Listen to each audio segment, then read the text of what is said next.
The Elder Scrolls Online Pan-Tamriel Event is a celebration of 10 years of ESO. It's running from January 23rd, which is today if this video goes out on time, and ends February 4th, giving you almost 2 weeks to acquire loot boxes that contain all sorts of rewards. These rewards range from crafting mats, style pages, motifs, treasure maps, and much more. This event has a pretty sizable loot table, and some people may be asking themselves, what exactly should I be doing during this event? Well, my name's Doc, and I'm here to show you the best and most efficient ways to farm during this event. So let's start by knocking out the basics.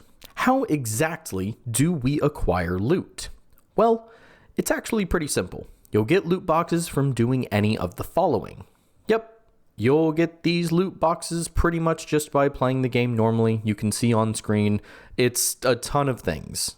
You'll get a glorious or yellow box as well as some event tickets the first time you do any of these things in a day. Every time after that, you will get a purple box. Yellow and purple boxes actually have mostly the same rewards, albeit the purple boxes will have a lower chance at the better rewards. One thing to note though, is that the purple boxes will also give you a chance at some of the previous year's rewards depending on which zone you get the box in. Speaking of previous year's rewards, there's also some other loot that only drops from specific events in specific zones too. And on top of all of that, you'll also enjoy double XP, better treasure maps, and curated fishing. Okay, I know that was a lot, but don't worry, I got you. So the first thing that I want to actually talk about is fishing, because I think a lot of people will be using this event to finish their Master Angler achievement. I think that this is arguably one of the best ways to spend your time during this event, because if you talk to anyone who's gotten the Master Angler achievement before, they can tell you it is a grind. Keep in mind that you do still have to be at the right fishing hole, but there are tons of guides online, and if you have some free time, getting the Master Angler achievement is a very doable task during this event. If you still want some other event rewards, you can always knock out a delve boss or something just to get a yellow box and then get right back to fishing. Now, if you're like me and you're not really a fisherman, then you can probably ignore this aspect of the event. Next, I want to talk about Dolmens. So if you don't own any of the DLC, you don't care about any of the previous year's rewards, or maybe you just want as many boxes as humanly possible, then base game Dolmens are going to be the way to go. The best dolmen farm is by far in the Alakir Desert, though if it's a little too crowded for you, which it will be very crowded, then you can always go to pretty much any of the other base game zones, as they will almost always have a dolmen running. They're very quick, and to be honest, I think they're pretty easy to solo as well, which, I'll be honest, I doubt that you will be solo during this event. Just a little side note as well, with the double XP active, dolmens actually are not a bad way to level up. I will probably be leveling up some of my ults using the dolmens, so, kind of two birds with one stone, if you will. Up next, we have Morrowind world bosses. So you may be wondering, why Morrowind specifically? Well, if you head into the Vvardenfell zone and start slaying some world bosses, you'll have the best possible chance for the most rewards. As I mentioned earlier, you can get previous year's rewards from obtaining purple boxes in specific zones. Well, as you can see at the bottom of this image, Morrowind has a lot of rewards you can acquire. On top of that, we're farming world bosses specifically because you can also get these additional rewards that only drop from world bosses found in Vvardenfell. It certainly won't be the fastest farm on this list, but there will probably be other people farming these as well, so it'll go a little quicker than it sounds. Similar to our Morrowind farm, Summerset also has some items that are only found in Abyssal Geysers. These are world events found in the Summerset Isles, so if you've never done one before, imagine a dolmen but a little bit harder. Still not that hard though.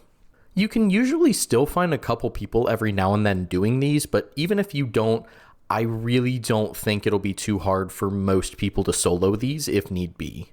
Again, This is not going to be the fastest farm on the list, but it will be your best shot at getting the most rewards if you don't already have them from previous years. While Elsewhere doesn't have previous rewards exclusive to dragons, there are some rewards to be had from farming dragons. I still recommend dragon hunts as the fastest way to get these rewards in Elsewhere, and actually this will probably be one of the faster ways of farming purple boxes.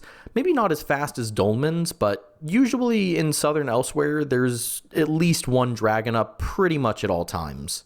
I also want to mention in a previous video where I talked about dragons, I had some people mention that they don't really see anyone farming dragons anymore. Personally, I'm on PCNA, and I still usually see at least a few people in Southern Elsewhere, even during non-peak hours, but it could be different depending on your platform and region.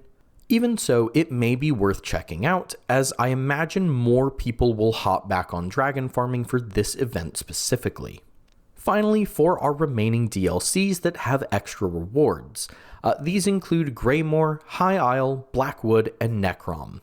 These don't have rewards tied to specific events, and some of their world events can be a bit challenging, or honestly in some cases near impossible to solo, so I'd recommend finding a public dungeon in one of these places and just run through farming as many bosses as you can.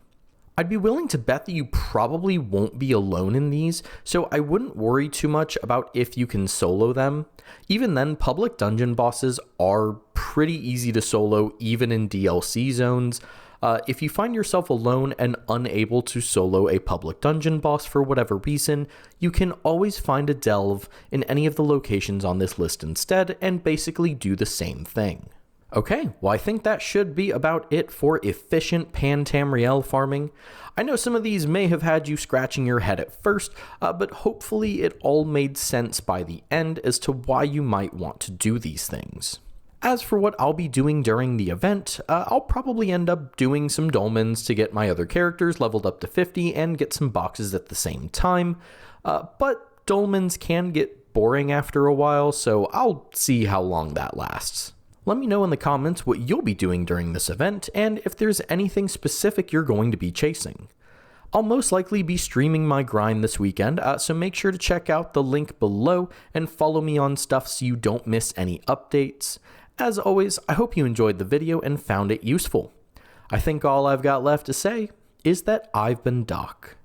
Take care of yourselves, be good to others, don't forget to pop those double XP scrolls, and I will catch y'all in the next one.